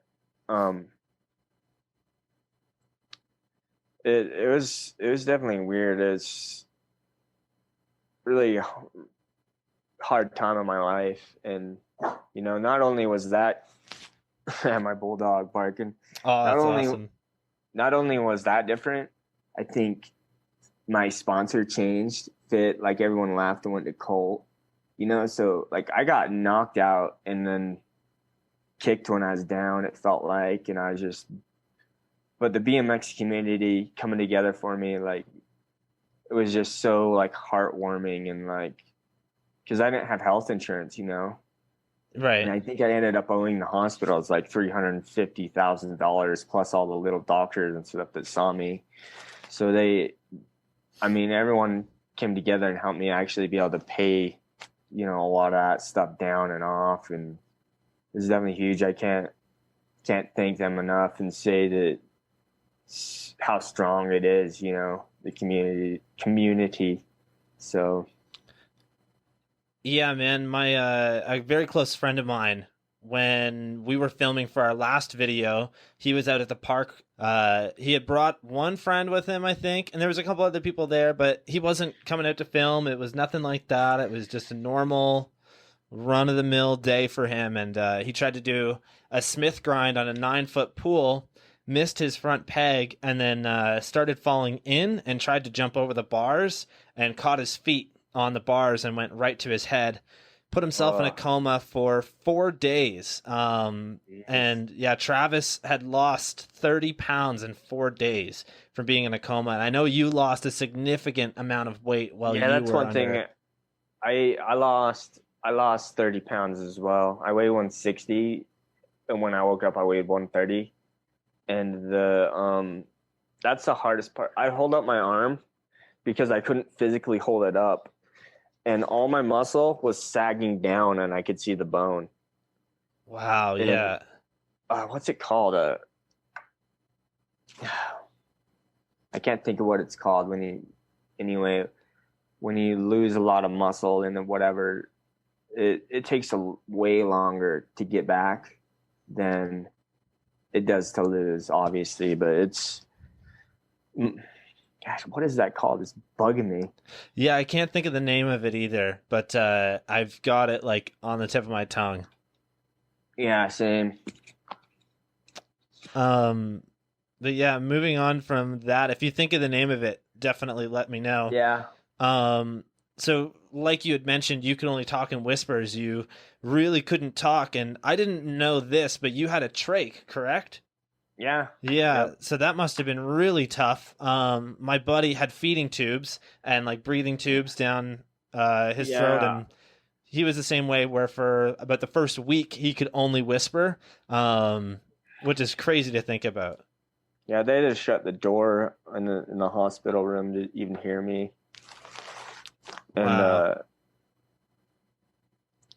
like they tricked me, and then they put a feeding tube, and my stomach was actually on the left side of my body. So I have a scar, like a little smiley face, frowny face, or I say, because they tried to put it in and put the feeding tube in me, but they found out my stomach's actually on the right, so they cut like a 12-inch slit up down my stomach, to my belly button to find my stomach. Oh my I God. guess I don't know why they didn't do an ultrasound. Probably because it was too. They had to get help to me, but then they found my stomach and then put the feeding tube in on the right. Wow, that's So so when wild, I man. when I woke up, I had staple marks and scars, and I fractured on my eye 5 times, crushed my sinuses, collapsed the lung, and broke my jaw on both sides. So, Fuck, but when I woke dude. up, it was all healed. I couldn't open my mouth very far. My jaw still clicks and stuff like crazy. But, to have that be what happened to me, and, all that had happened is pretty fortunate. Like, I can still feel where it's cracked right there in my eye. But for me, before I had the traumatic brain injury, I had broken my collarbone and separated my shoulder. So like, for me, I was trying to treat it like I just ACL or something. Right. But it was so much more than that because, I mean, it was my whole brain. It controls everything. Controls your happiness, and I mean, getting on the right medications was huge too, because that's like a big part of it. All my stars got knocked crazy, so I had to find a way to align them again. Yeah, it honestly, head injuries really scare me, and I wish that I would Yeah. have wore a helmet more often when I was younger. But just young and dumb, one of those things that you don't really Yeah, same, consider. dude. Same. Like, I still don't like the way they look. Like, I have ideas to come up with different ones and whatever. Just no real person to share those ideas with that knows how to make them. And no one wants to put on a helmet and feel like a little kid. That's a problem with them. You want to put on a helmet and feel like a tough badass to put on it to ride his hog, or I do anyways. And having I knew what brain injuries were, but knowing what all that entailed, and if I had someone explain that to me, I would have definitely worn one. You know, but at that point, the Protex that I was wearing were weren't right. I could have still even went into a coma from if I had a helmet on, because I went into a coma by hitting my head right here. Yeah. The right side of my head. But yeah, the Protex that people were wearing weren't really suited for what we were doing. Yeah, even some of the Pro-Techs that I still see kids riding, like when I worked at an indoor park, I had one of those helmets, and it was Yeah. just the, soft shell kind of like inside. It's not like a rated helmet. They tell you right on the thing that it is not rated. Like you shouldn't use it, is basically what it says, which is funny, Yeah. but I We'll ended take up your money, but it's not really going to do any good. Yeah, I ended up snapping my forks going over a box jump, and just kind of the same thing, right? Where when you come down, like everybody that I talked to was like, "Why didn't you put your hands out in front of you?" And I'm like, "Did you think I was like, did I think that my forks were gonna snap? No, not at all. Like it all happens in the split second, and when it did, I just remember like, I remember the run beforehand and then dropping in, and then I can't remember anything like to the lip, and then I remember waking up, but that's about it. Like And Yeah, sometimes you don't have enough time. he, And I mean, a lot of it is people think they look stupid, you know, but I'll tell you what's stupid is losing your whole being and losing your whole freedom and the whole enjoyment and your whole everything. To me, it was losing all that because you didn't wear a helmet. And you know, I get why. To each their own. Do what you want. I don't give a shit when kids don't want to. It doesn't hurt my feelings. But I'm just saying, like, if I would have known and had that chance and saw, I, I definitely would have worn one because it's not worth it, especially not only for me, but what my whole family went through. You know, I'd way rather be on my side of it than watch my wife in a coma for 3 weeks and be on that side of it. So that's heavy to me. Is it? You're not gonna wear one for you. I think you should wear one for the people that care about you. You know? Yeah, that's a really good point, man. And when my buddy was put into a coma, I actually had to go to his parents' house at about 11 o'clock at night and let them know that their son is in a coma because he didn't wear a helmet for, the third time. It was one of those things where he had repetitive head injuries. He would not wear a helmet. He just wouldn't do it. And Yeah. after that coma, he smartened up, man. He wore a helmet all the time, which is great. That's kind of what you should do, right? But one of those, like, I just remember walking up to their door at 11 o'clock at night and, like, I had to bang on their door because they were already in bed ready for work the next day and they weren't picking up the phone, So, Yeah. yeah, Yeah. That's one of my wife's. She still has like PTSD from it, dude. Her and my brother, because my wife got a call, I think, from Mulligan, on my phone that my crash had happened and that, they didn't know what was wrong with me, but I wasn't moving and, I was just not asleep. And my parents too got the same. They all called each other and then they all got together and flew out like the next day. But yeah, it's pretty heavy. I mean, it's a hard thing though, because in what we do, wearing a helmet and stuff's like not a thing. Kids just. And the thing is we used to ride indoor parks that made you wear them, and like that wasn't a big deal. But then we'd ride cement parks without one, and ride street without one. But if you crash on street or crash, it doesn't matter how you fall. It matters, or it doesn't matter how hard you fall. It matters how you hit your head. exactly. I think because I've hit the back of my head doing 180s actually, like and getting my jeans caught in my sprocket and stuff and hooked onto the back of my head like hard, man. So yeah, I don't want to preach to people too much, but it's up to you what you want to do. Yeah, exactly. So, how does this injury affect you 12 years later? Like, we always hear about Scotty Kramer because he's so vocal with his story, right? And Scotty is by far one of the biggest inspirations to me and to a lot of people, I would think. He always talks about how he doesn't have feeling in his feet or, his Yeah. body doesn't react the same way where like, Yeah, I can fully vouch for that. And Scotty's amazing, man. I've liked Scotty. We used to go on those Fox trips together and everything. And he's so talented, like, and he still is, just doing the things that he's doing. But I remember when my foot used to wander off my pedal, it would slowly wander to the right until it fell off because my muscles in my knee or leg had turned off. When you hit a muscle, when you have a bad crash, it deactivates a lot of muscles, and your other muscles will start to compensate.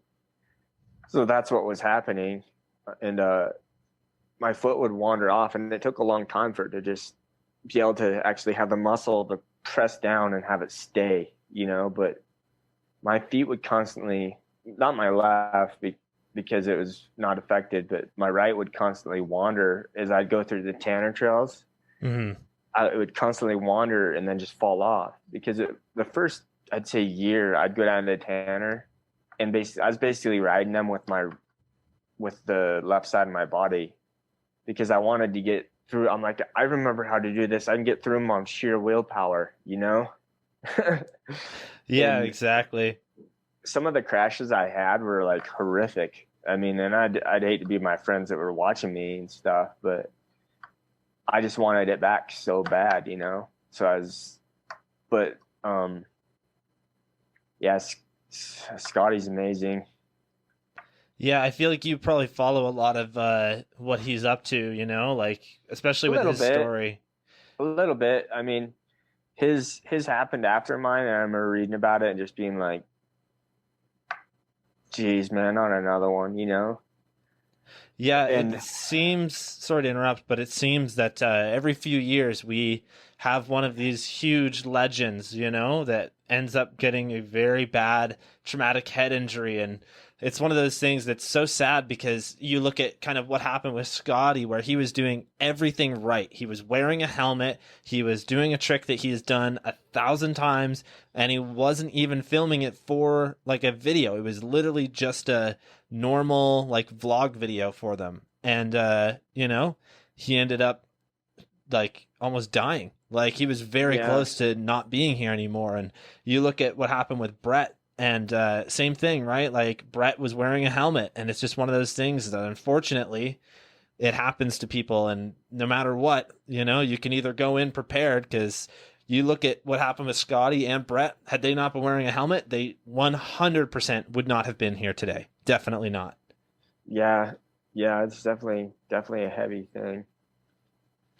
Yeah, it's definitely really upsetting. Like it's really too bad. And like I was saying, you know, it's not going to be too long until we have another really unfortunate accident like that. It's just, I hope not, I but know, I really hope not either, but I think it's just one of those things that's kind of prone to what goes on nowadays.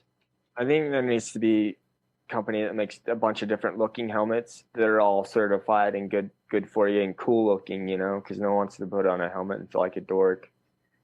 And that's what's going on a lot, I feel like, and it's sad.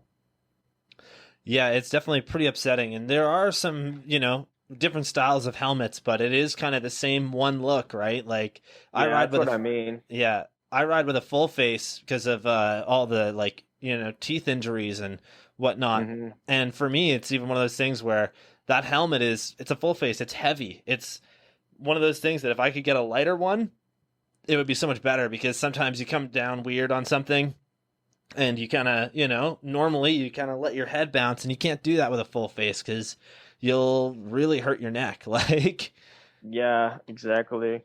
Just thinking, no one really, you know, like with the whole helmet thing, you don't really think it'll happen to you until it does. yeah, it is. It's wild, man. It definitely is exactly like you say. Like everybody is kind of in that same attitude where they're like, no, it's not going to happen to me, but it will happen to you at some point. You gotta. Well, I think everybody that's rode BMX for more than 3 years has hit their head at some point, whether they've, you know, wore a helmet or not. Like well, especially learning 180s. That's a big one, I yeah, think. a concussion is a small brain injury, and I didn't know that even until after my accident. Until I see a guy now, and my shit was all mixed up. And he's like, I hate to tell you this, Mike, but you've had multiple brain injuries. Yeah.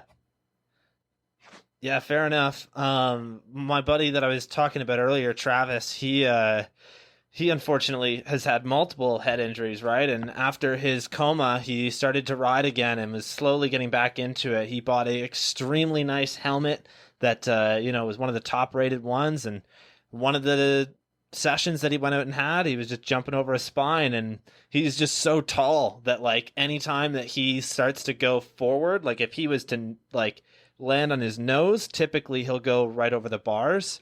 And for him, you know, he jumped that spine and went over the bars and knocked himself out again. And since then, he hasn't touched his bike just because of how many, you know, brain injuries he's had. He's had 2 traumatic brain injuries and multiple, like, very small brain injuries. Yeah, I guess you're something crazy like 85 to 90% more likely to have another one after your first one because you know you're just so much slower and it takes I forget how I got kicked out of the doctor's office because the doctor told me this. It'll take you up to 10 years, 11 years before you're being able to think clearly again. And, he told me I might as well go to school and get a regular job because I would never be back to BMX again. Like, it's taken, we're 12 years now, over 12 years, because it happened in October, but it takes that long for your brain to heal. Yeah, your brain is definitely not anything you want to mess around with, No, like I'm finally in this past year to year and a half, I'm finally feel like myself again. Before I'd see myself on the way up and on the way down, but I'd be either way too sad, like depressed, or I'd be like too happy, like not even me. So dude, brains are scary, man. Absolutely. And a common topic on the show that I've, mentioned numerous times is CTE. And for people that don't know, CTE is something that, typically we see in football players. It's basically a brain disease that happens after very, traumatic brain injuries. And it was what unfortunately did Dave Mira in, where it changes the way that your brain takes in like serotonin and everything that you really need, right? And the way that you function. And unfortunately, it can lead to violent tendencies and all these other crazy things. And we've seen quite a few people in action sports now suffer from CTE. And unfortunately, we can't diagnose it until we have an autopsy, which is so sad, And yeah, that's what it is. Yeah, I don't know if you've looked too much into CTE, but my greatest fear is that, one of my close friends who's had multiple injuries is going to end up getting CTE in his later years. And I don't know, I guess it's just one of those things that it's always a possibility, right? Like, I actually looked into it a little bit after I watched Go Fast Pull Up, Jimmy Levan's thing. I think that's Yep. what it's called anyways. Yes, it is. But because he has CTE. Yeah. He thinks, right? Because you can't really prognose it until death, right? Yeah. Yeah, So after watching that documentary, it scared me, because when he talks about his friends not wanting to hang out or something like that, it just got me to thinking. I don't know if that's what did it or not, but it got me to thinking about it, and I kind of looked it up a little bit, but who knows? I might have it. Yeah, well, I wish I wish you and your family the best, and I hope that everything is obviously you've healed up really well. And yeah, moving on from here. So one of the clips that I wanted to show before we move on from Anthem 2 and your crash and whatnot is you riding your bike for the first time after 5 months of rehab. And this is one of those things that it sounds so weird to say it, but it really warms my heart, just seeing the way that you rode for, that 30-second clip that was posted, and the way that you came over to the camera afterwards with the biggest smile on your face really says everything right there. That really speaks volumes about how much you went through just so that you could do it again. Yeah, BMX isn't just something you do for me. It's part of who I am. It runs through my blood, it's a big part of me. So when I woke up, I could still feel flowing through Posh, Yeah. So when I was able to hop back on a bike, because the doctors in the hospital told me that I wouldn't be able to walk out of there. And I was like, you motherfucker, you'll see. I'll walk out of here. So I remember falling on the hallways and just falling everywhere, man. Now, a funny story later, just remind me after this, but Yep. So when I was able to actually hop back on a bike, and Fit sent me a badass bike, and Odyssey matched the colors, all cool and whatever, and it was just like a relief, that I would be able to do it again, and I could pedal, and you know, I'm getting the part where I like turn a little sideways or off the curb. I just like had to give it a little steeze, all that I had for that at that point, because that's who I am, you know.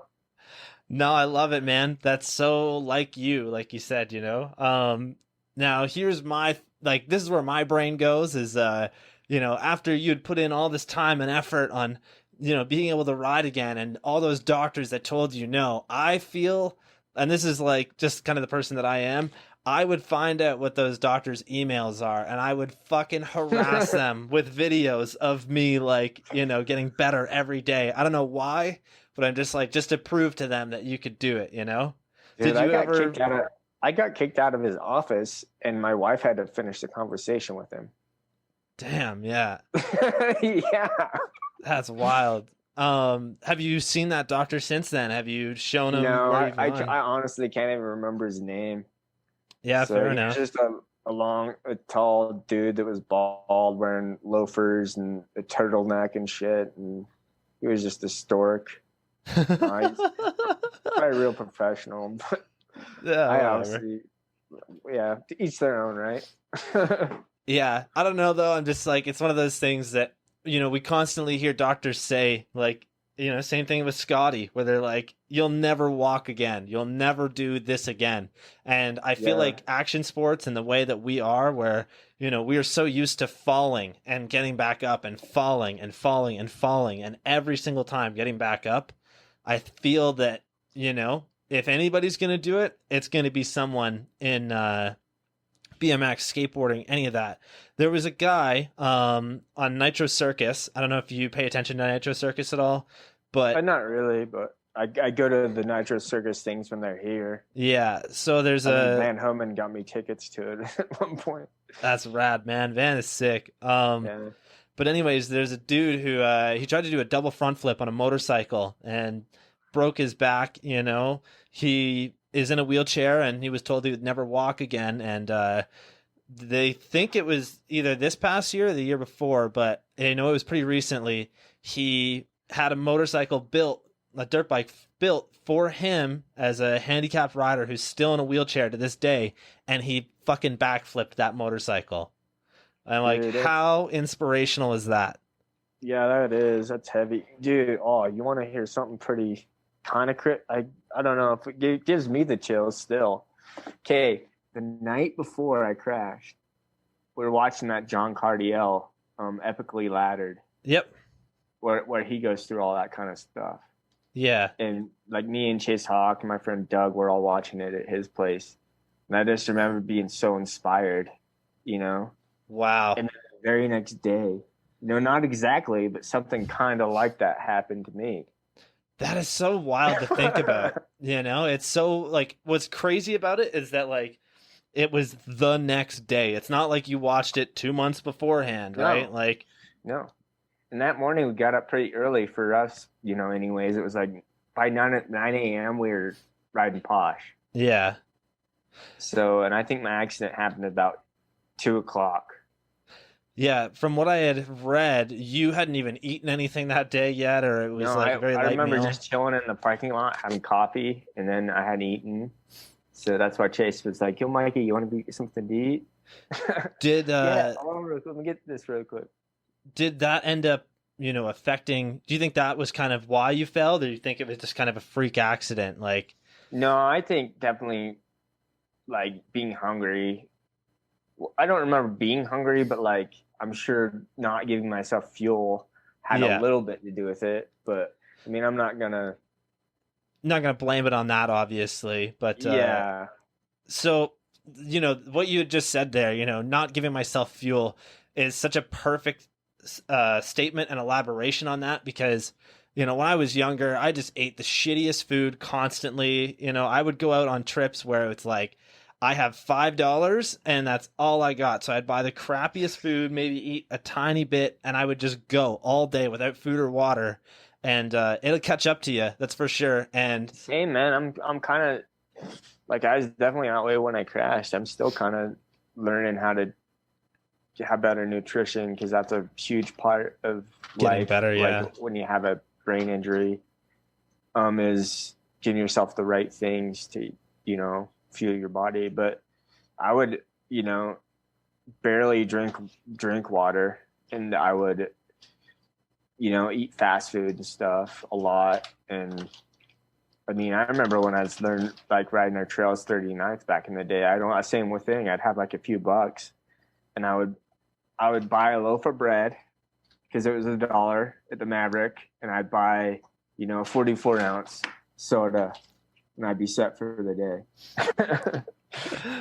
Yeah, it's funny, man. I know there's this old photo on my Instagram from years ago when I was probably 15, 16. Might not even be on Instagram. It might be on my Facebook because I had that way beforehand. But I know that it's just a photo of like multiple 2-liter Dr. Peppers at the skate park. And we're like, oh, yeah, we're ready. And I'm like, dude, I should have had, vegetables, stuff like that. It sounds so weird, especially when you're like a kid, right? Because it's just not something you're into. You don't want anything that's not fun, I guess. But yeah, I definitely wish I would have got better at eating healthy food years ago.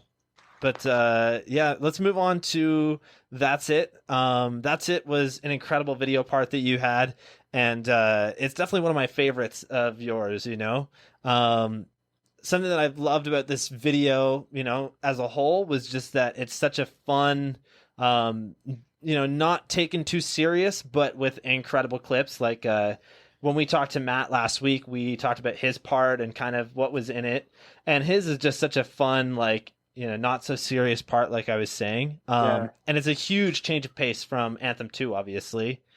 But no, it was before Anthem 2, that one. Yeah, that's what I had figured. But that whole video, man, my friend Jordan Utley, he was actually the one that, one of the kids who had called us the Wolves back in the day, because we were just really tight friends. Yeah. And he's the mastermind behind that. He put the whole feel to it, and he was like, yo, Mikey, I'm going to, what do you think about riding to Madonna? And I'm like, you'll make it work. We'll make it work, Yeah. It worked out really well, dude. That part is incredible. I love it. It's the whole video, and at that point was 50-50. It was newer. Like it had recently moved to Layton, and we'd go on trips, like 5 of us or 6 of us. And it was just a good feeling time in general. So it's cool how it comes out through the video, Yeah, absolutely. So the first clip that is going to play in just a second here is you doing a Smith grind on a kinked rail, and you end up kind of, falling back and hitting your head. What were you going for when you were trying this? I wasn't trying to Smith. I was trying just to hop over the rail to just 50-50 grind down it. It's just a high hop. Oh, fair enough. Yeah. So I had a minor brain injury then. Oh, definitely. I got rocked. Yeah, you can see it in the footage where like you come back and hit your head pretty hard, and then you're just like out of it for a good 15 seconds, it seems. Yeah, it was definitely one hard fall. Yeah, so moving on from, that horrific crash there, we have some amazing footage that I want to hear about. So right away at 2 minutes in, there's a clip of you doing a overpegs on a kinked rail beside a wall. So there's like so much precision that's needed for this. And I know that it was not a first try trick, but how long did it take for you to get that done? Definitely less than 5. Wow, that's wild, man. I'd done that rail before, the one that wasn't next to the wall, so I kind of knew how it felt. And I think one of the times is somewhere in the video where I do the rail and then my bike sticks up against the wall and I jump off and my friend's holding me in his arms, type of thing. Yeah, I seen that. But yeah, I always ended up getting pretty lucky on some things. It's such a unique clip. I love it. Honestly, like Thanks. I can't think of many clips that are like that. We always see people doing, grinds next to the wall, but we never see an overpegs on a rail that's like connected to the wall like that. So shout out to Yeah, you, man. That was so sweet. thanks, man. Appreciate it.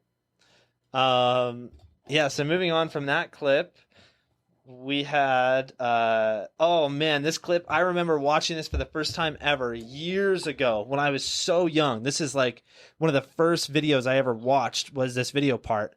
But it's you jumping these grass hills and you're just Dude, going so fast, and I don't know why, but I have always searched for something like that because it looks like it's got to be the most fun ever.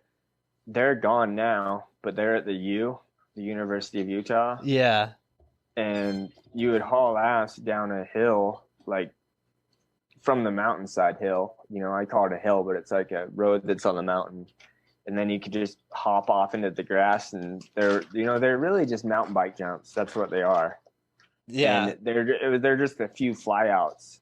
But I saw on the second one that I jump that you could just go a little bit further, and then it goes down, into an actual landing. So I was like, it was my idea. I'm like, Elf, you think you could like haul ass and jump that whole thing? And Elf would always kind of egg me on, I think. And he's like, yeah, you could. That is so wild, dude. It's honestly such a like insane clip to even think about. And it's just so rad because it is like you're just flying, going so fast. And it's, like we were saying earlier, simplicity. Like that's just rad. Just having fun. Yeah, exactly.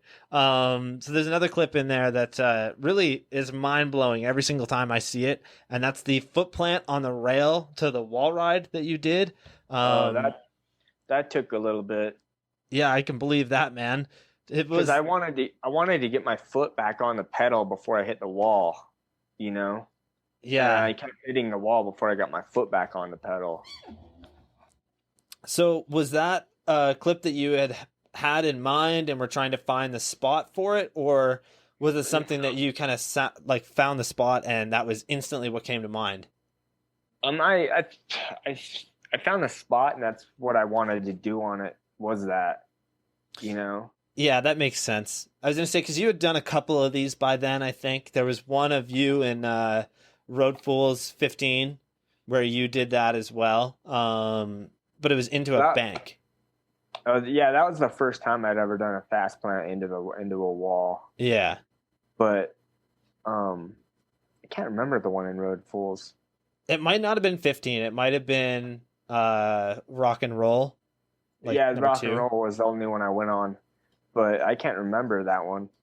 But it doesn't matter.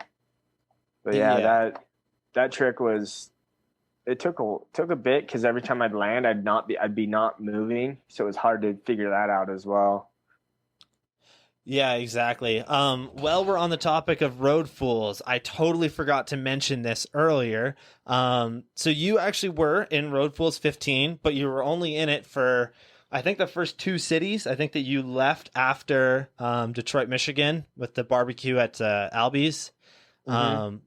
But you had to leave for the birth of your son, Owen. So My question was, did you make it to the hospital in time, or was he already here when you arrived? He was already here when I arrived. Wow, man, that is wild. Yeah, because I didn't leave thinking that I'd miss his birth because my wife, he was born 2 weeks early. That makes sense, yeah. So the doctor told me that it would be okay. She would go full term. So when I got home, when I was on my layover, when I was on my second flight, he was born, and my wife actually saved the first bath for me because I wasn't able to be there. She also went through her labor super fast. I think he was born in like 4 hours or something. Holy shit! Yeah. So, yeah, it's crazy because now he's 14. Yeah, dude, that's quite a while ago, obviously. Yeah. So I know that when Owen was younger, you guys would always go out and ride, and we actually had a fan question that I'll get to a little early here. So this one comes from a good friend of mine, Jesse Dzikowicz. He is wondering if your son still rides BMX, and if he does, do you think he'll go pretty far with it? he's into soccer. He's like been into competitive soccer. I think this year is his 7th year, and he's really a natural at that. But anytime because I think I taught him how to ride his bike when he was 2 without training wheels. Yeah. So anytime I'd go ride, he'd go with me. I think he was 8 when he started soccer, 7 or 8, maybe. No, I think it was 7, something, somewhere in there. But sometimes we'll go ride, and he's just a natural at that too. So it's whatever he puts his mind to and wants to do, he can do it, because he just figures it out. I think I have footage of him actually doing a 360 over a little box jump when he was 5. Whoa. And, that is wild.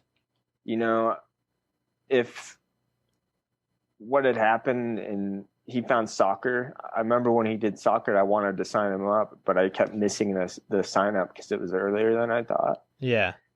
I remember riding home from soccer with him and him going, Dad. Well, he called me Dada at the time. He's like, hey, Dada, I don't think I'll ever not play soccer. And I'm like, yeah, dude, you found what you love, man. I remember feeling that same way about BMX, so just whatever he wants to do, I'll be there to cheer him on. So I don't care what it is. And anytime he rides, my nephew actually rides, Nate Aitken, and anytime we go ride with Nate, he'll break out the bike and have fun with it. That's awesome, man. I think that a lot of kids that come from professional parents, maybe they feel kind of forced into it, or they're just not really about it, right? And I feel like that's completely the opposite with you and your son. And I think it's so cool when kids can still have something so different, right? Like when I got into riding, my dad was a skater, and he had seen that I wasn't into skateboarding. Like I love the culture, and I follow the videos, and I really pay attention to it. However, BMX was it's what skateboarding is to my dad for me, Yeah, and that's how soccer is for Owen right now. I don't know who's to say that it won't change in the future, but that's what's cool is, just being there and cheering them on no matter what. They're a different person, so. Yeah, exactly, man. But yeah, shout out for your son. That's awesome. Like really Thanks, stoked for him, and that he found what he's into, Yeah, he loves it. And it's funny because I'm still dad to Owen, so like, I'm like, right now he's a teenager. So I'm uncool and I don't know anything, just like, yeah, but it's fine. I mean, and,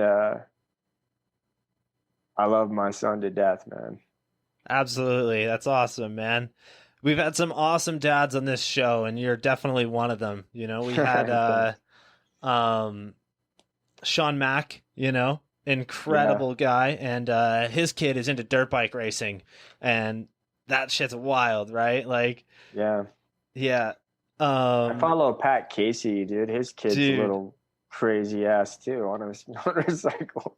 Yeah, Pat's kid is like, my buddy Jordan actually built Pat's ramps, and I had asked him, the first question I asked him when he got back was, hey man, what's Pat's kid like? It just seems like he's the craziest kid ever. And he's like, he is just as crazy as every other kid at that age, except that Pat lets him do the stuff that he wants to do where other parents wouldn't. I'm like, that's gotta be kind of true, he's insane. Yeah, he's definitely fun to watch. Yeah, I know that they've made a little video of him riding like BMX, and he's killing it, dude. That kid is unreal. Of course he is, man. Yeah. Know who his dad is? Oh, of course, right? Yeah. Oh man. All right, so back to that's it. I had 2 more clips I wanted to talk about with that, and then we'll move on from there. But this first one is the tree ride over the river, and this is one of the greatest clips I've ever seen in BMX. And again, all simplicity, and it's just you riding over a tree, but it's just such a great clip, and it speaks volumes on your capability to ride anything. I actually found that when I was cruising around looking for stuff, and found that, and I tried it once, but what I wanted, I didn't even, what's in the video isn't even what I wanted to do. I crashed on it, and it shows the crash in the video where my bike is in the water and stuff. But I wanted to ride over the tree, and then there's a V at the end. So I wanted to ride over the tree and hop through the V. Oh, that would have been really cool, actually. But yeah, but I was still stoked to get just riding over it, because at the first of it, there was like a knot in the tree, in the trunk. So it kind of threw my tire off sideways. Yeah, I can see that there. The runway to that tree ride was really shit. That was the hardest part about it. So how many tries did that one take? I feel like, the original, the clip that's in the video, probably not too many, but the hop must have been pretty difficult. Well, I got it first try, I think. Yeah. But the hop was when I hit the little knot in the tree, and my front tire skipped and my bike fell in the water, and I just just fully got pile grabbed into the tree trunk. Jesus. So that's why I never went back and got that, because I was just like, yeah, fuck it. Yeah, fair enough. The clip is amazing as is. It doesn't need to be topped, honestly. Although it is really cool to hear about kind of what you had in mind for that. Yeah, I always wanted to go back, but I never ended up, and then now the tree's gone. Oh, that's unfortunate. Yeah. So the clip that you had right after that is your ender, and it is by far one of the gnarliest clips, in BMX, where you are hopping over a rail into a pegs grind. So for anybody that's listening and not watching on YouTube, it's like an L-shaped rail basically, and you are hopping over the one side into a pegs grind, and below that is about a 15-foot drop to cement. There's just, Yeah, it's a parking garage, so it's like the upper level of a parking garage, and then the rail goes around the top part of the parking garage, and then that rail that I actually grind is the side where you go from the bottom of the parking garage to the top.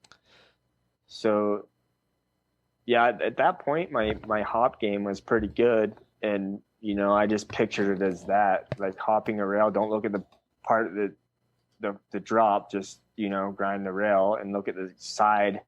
Your body follows your mind, so look at where you want to go, not where you are scared to go. Yeah, so that's kind of how that worked out. And I think once I came off early, and it's still a pretty far drop, but I was nosedived, so it hit pretty good. And then I got it, I think, the second try, but I didn't grind the rail far enough. I wanted to get it further, so then I did it again, and that's the one that's in the video. Damn. Yeah, it's such a wild clip, man. It's honestly speaks volumes on your capability of just everything, right? There's so much involved, and it really shows that you're not just a trails guy, right? Like, I feel like a lot of people know you for trail riding, obviously, but I don't know. I always wanted to just be able to ride anything that was I was put in front of me, because I wanted to go ride with my friends. So when they weren't riding trails, I'd want to go ride street with Elf, or, the only thing I never really got into is vert, because it was gnarly. Like the fast and loose guys, man, they're nuts. And the thing about vert that's crazy too is that actual vert ramps, like what Matt Hoffman rides, they are so far in between. I can't even really think of one that allows BMX within Ontario. Definitely. There's one in Ontario that I had the chance to ride at one point, but it's a skate only vert ramp. They don't allow bikes there typically. Yeah, it just scared me, because you mess up a little bit and you heavy consequence. Yeah, absolutely. So before we move on here, how are you feeling? Are you doing pretty good? Yeah, I'm doing pretty good. Alrighty. So I've got quite a few fan questions here. We could jump into that, and then I'll have one more to end it off, or we can talk about some other things if you'd like. It's completely up to you. I can't really think of much. I think we've covered a lot of it. Yeah, we definitely Um, did everything that I would want to chat about, so I'm stoked about that.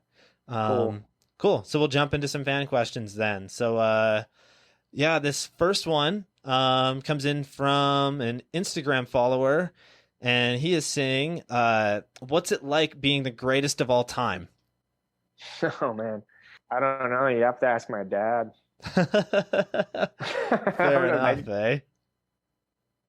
I don't know. It's like this. It's like this. Yeah, there you go. This one comes in from Matt, and he is saying, "Do you still listen to Slayer?" I still do. I still do from time to time. Obviously, not as much as I did at one point, but I still like them. There's songs I like and stuff. I'm more of a mellow listen level now. Yeah, fair enough. So this one comes in from Jason Taylor. Can you tell us about some of your best memories or cool stories from your trips to Canada for the 1664 Street Justice Jams? Yeah, I mean they're fun. Bernie and all those guys out. Bernie and Riley out in um, Edmonton. Remember going out there, and then Vancouver. Or the Toronto or Vancouver? They had Metro Jam at Toronto and Vancouver for a few years there, and then Yeah, La Rev only was in Toronto as well. yeah. I went to the Toronto one, and I just remember it being super cold and like bitter, like different kind of cold than I was used to. And Elf got what happened there? Something. The Square One premiere was there, and that was a good time. And then I always had a good time at those, man. At the ones in Vancouver and the ones in Toronto. So yeah, they're a fun time. Yeah, when we were chatting with Mike, not Mike, sorry, Matt Beringer last week, he actually told us a little bit about the Square One premiere and kind of what happened afterward. And I believe Elf either got arrested or he got beat up or something. It was something along those lines. He got beat up by pimps. Yeah. Yeah, that's what happened. Yeah, that was a crazy night. Oh, the Wide Awake man. Nightmare premiere. Yeah, so from what Matt was telling us, I guess that he was kind of walking ahead of the group and everybody was throwing snowballs at him. And I don't know, they were all yelling at each other, yelling back and forth. And then some chick who, is a prostitute freaked out because she thought that they were talking about her. And she like called her pimps over. And that's kind of where things went. Yeah, I remember hearing about that because I think me and Sesney and someone else were out of there by that point. Damn, but man. Yeah, it was crazy times. Yeah, that 2003 Metro Jam in Toronto was nuts. That's where I believe Brian Fowler landed the infamous 360 to hang five over the spine that everybody, it still blows my mind to this day. Like, I can't think of anybody that could do that at this like point, Yeah, it's definitely one of a kind move for a one of a kind dude. Yeah, definitely. So this one comes in from another follower of the show. Any chance that we will see a reproduction of the S4 frames like we've seen recently with the 3.5? As of right now, there hasn't been any talks of it, but you never know, I definitely want to do more frames and things like that with fit, and I don't know. We'll definitely have something in the future. I'm just not sure what yet. Yeah, fair enough. I think it would be really cool if you guys did it every few years as like a limited item, right? Like, I think that's kind of the best way to go about it. Me too. Yeah, as I was saying there, I think it'd be a really good item to do every couple of years and do a limited run of it. The collector in me would love to get one of those and, probably never build it up or anything, but just to have. One thing I wanted to do but it was too late by the time I actually thought of it, was actually number everyone on the dropouts, you know, how it says what number it is Yep. of the special edition. Because that'd be kind of cool to have, you know, like, oh, this is number 20 of 100 made, you know. Absolutely. I'm a huge collector when it comes to vinyl and like anything to do with music, BMX or anything. And you know, right away, I don't know if you've seen this or maybe you've heard about it. This is actually the VX that filmed Anthem 2. So I bought this. Oh, really? Yeah, I bought this from Jeff Kosis, who won it in the Anthem contest. That's awesome. Yeah, so I bought that because I was like, I need that, you know? And I turned it on once, and it has sat on my shelf behind me ever since. I will never take it out of this house. So That's awesome. Elf still films with a VX. that's wild, eh? That's rad, huh? Yeah. Anyways, let's see here. Jez Armstrong is wondering if the mid-school build that you did, the 3.5, looks so dialed. What goes into modifying each model? So I'm not 100% sure what he means by modifying, but I would assume some of the stuff that you've done with the bike. As far as like the way it turns out, and I always give my input to S&M and Fit and Muller, and you know, and then those guys do their magic and do their side of it. And you know, every single bike that's came out has always been the best bike I've ever ridden. So I'm not going to tell them how to do their job, you know, just like I don't want them telling me how to do my fun job, I guess. But it's definitely like just putting your heads together and everyone, you know, shooting the shit and figuring it out, you know, and then kind of letting them know what I'm into at that point and what I want, and you know, things like that. And it's a fun process.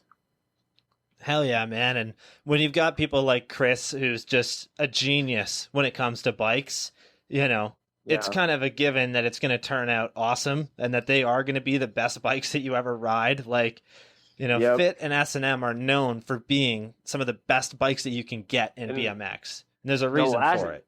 They'll last you forever too. Absolutely. That's the thing. Is, I mean, if you ride it hard, it still lasts. I have so many kids tell me they're still on the original 3.5. Wow, like, that is wild. You know? Man. So it's cool to have different models that are still around and people ride them. So that's definitely a huge. I can't think of the right word. That's okay. Probably. Yeah. So moving on from that, our friends over at Harvester Bikes are asking who has the best style in Utah. And before you answer this, I'm going to give my answer. And I think it's you. I think you have the best style in Utah. Thanks, man. I appreciate that. Style has always been a huge thing for me. And I don't know. Everyone in Utah has their own style. That's what I think is cool. And, you know, it's just, there's a lot of people that here that think differently. And that's what's neat about humans, is everyone can think differently and, you know, puts their own piece of the pie, piece of the pie, some shit like that. But, yeah, I couldn't really pin it on any one. I mean, because they're all just so different. Yeah, I think everybody's got such a unique style. It's hard to pick one, right? Like, yeah, exactly. You know, like you look at obviously Tate Ruskelly and then Matt Beringer and obviously yourself, Fuzzy and Elf and all these other people. Like, yeah, it's difficult to pick one. Yeah, they all. I like them all for different reasons, you know. So. Yeah, I keep forgetting to bring up Cam Wood too, because he's from Utah, is he not? Yeah, Cam rips. Does he still ride? I haven't seen much of him over the past couple years. He rides around still. He still, you know, rolls around here and there, and he goes and meets up and stuff. But you know, he's got a big family now, three girls, and He actually lives pretty close to me. I talk to him every now and again. He works at the wood shop quite a bit. So Yeah, decent. This one comes in from, I'm gonna butcher this name, Mullery Bike Park in New York. Do you know that place? Yeah, Mulally. Malali, that's what it is. I'm so bad when it comes to like, sounding things out. Yeah, those guys rule, man. That that place is fun, and what they're doing with helping the youth and everything's Yeah, super awesome. they're incredible, man. I've seen lots of clips of that place, lots of photos of that place, and it's one of those things where, at least around here in Southern Ontario, we don't get parks that are, wooden parks with these big features. Like, if I want to ride a park like that, I have to go and ride Joyride, right? Like, I have to go Yeah, and ride something that's built around that, and typically it's going to be indoor. We mainly have outdoor plazas, and we have some great bowls and lots of that, but no wooden parks, nothing like that. But anyways, they were asking what some of the best places you have gone to, that you've got to travel to were. the best places. I mean, I like them all for different reasons. I like going to cities to ride street and just kind of discover different things, and see what the culture is like there. And um my favorite places I've ever been though are overseas, and I really like Japan just because of the people rule, and South Africa because it was just so different than what I was used to. And um I really like everywhere. I mean, just being able to travel and see things that are different and soak it all in is what's cool about life. So it's definitely fortunate there. Yeah, I think Japan is one of those places that I've always wanted to go to. Like, even before I got into BMX, it's just one of those insane cultures, right? Like, just so cool. Have you been since Van moved over there? No. Damn, I'm like, now's the time, eh? Yeah, right. Yeah, it'd be cool to go and ride with him and probably do that. I think, he'd have a lot of cool spots to take you to, that's for sure. Yeah, I bet. I'm sure you would too. Yeah. Anyways, this last fan question comes in from Dakota Baker. Who were some of your biggest influences throughout your BMX career? Um, some of my biggest influences, it kind of changed. BF has always been an influence. I remember racing, going to the Gold Cup West to Reno, Nevada, and watching BF ride the rhythm section and just being in awe. And then BF, Sean Butler, I mean Christopher, Wing Ding, Ground Chuck. I mean, I'd watch 1201 and I'd watch Push Tweakers, and I just like, I mean, Lights Out, all the videos Stu made.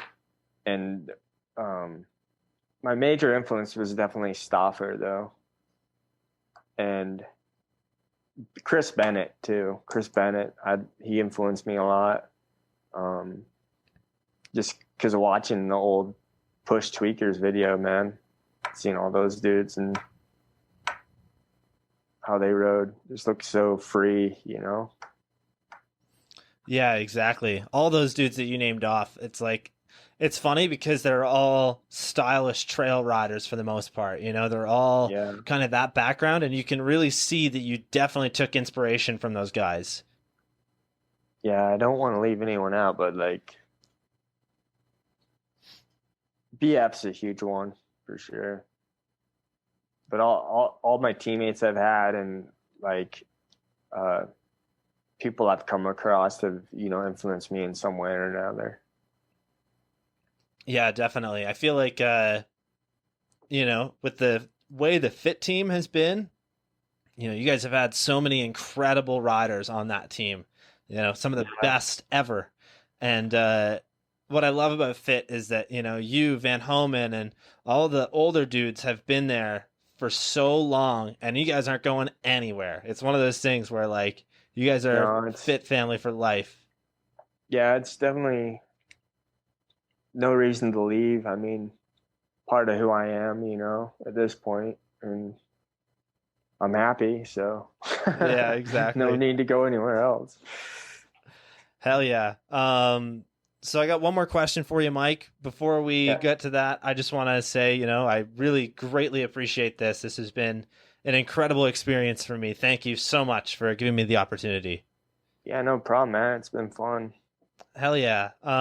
So our last question today, as someone who has overcome so many challenges, someone who has gone against the odds and came out on top, what's your advice for people out there who are going through a similar situation? Oh, geez, that's a tough one. I would say don't give up is the best thing. Don't give up and don't let anyone tell you what you can or can't do. And just keep it light and just remember every day is a new day and a new chance to overcome what you're trying to your goal. So just stay positive, and keep on moving forward, because life is worth it, even if it seems like it's not at some point along the way. Absolutely. I think that's some incredible advice, Mike. Definitely. I think a lot of people either needed to hear that, or it's definitely going to definitely help them, in their situation. Well, good. That's kind of what I'm here for, is just to help people, Hell yeah, man. Yeah. Again, thank you so much, Mike. This has been incredible. To anybody that is made it this far, thank you so much for checking out this episode of the show, and we will see you in the next one. Peace.